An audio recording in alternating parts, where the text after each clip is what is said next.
रावलपिंडी की गलियों में एक खौफ ने जन्म लिया था।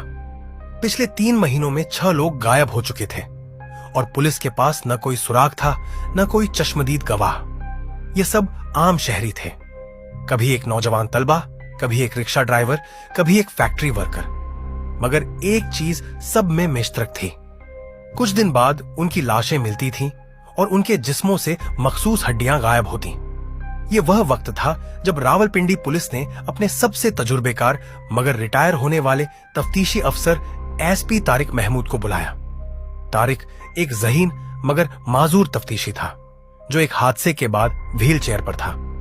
वह अब घर में रहकर सिर्फ मशवरे देता था, मगर इस केस ने उसकी बेचैनी बढ़ा दी थी। एक रात पुलिस को मरीड़ चौक के करीब एक और लाश मिली, मगर इस बार कातिल ने कुछ ऐसा छोड़ा था जो पहले कभी नहीं हुआ था। लाश के करीब जमीन पर हड्डियों से बना एक अजीब सा निशान। तारिक महमूद ने फौरन गौर किया और उसे एहसास हुआ कि यह निशान दरअसल कदीम इस्लामी तिब्ब से जुड़ा हुआ कोई खाका है, जिसमें इंसानी हड्डियों की अहमियत बताई जाती थी। क्या कातिल कोई ऐसा शख्स है जो तिब्ब या सर्जरी जानता है? तारिक ने सोचा। पुलिस ने तफ्तीश आगे बढ़ाई और तारिक की हिदायत पर लाशों की ज्यादा जांच की गई। जल्द ही एक हैरत अंगेज इंकिशाफ हुआ।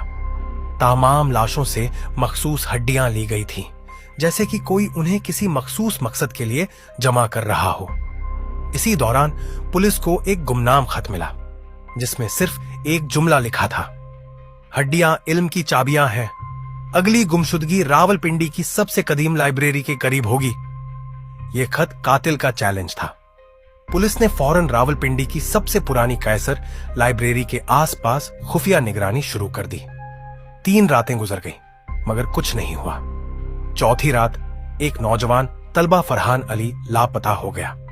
कुछ घंटों बाद तारिक महमूद को एक और खत मिला, जिसमें लिखा था, तुम बहुत करीब हो, मगर फिर भी बहुत दूर। क्या तुम वाकई मुझे पकड़ सकते हो एसपी तारिक?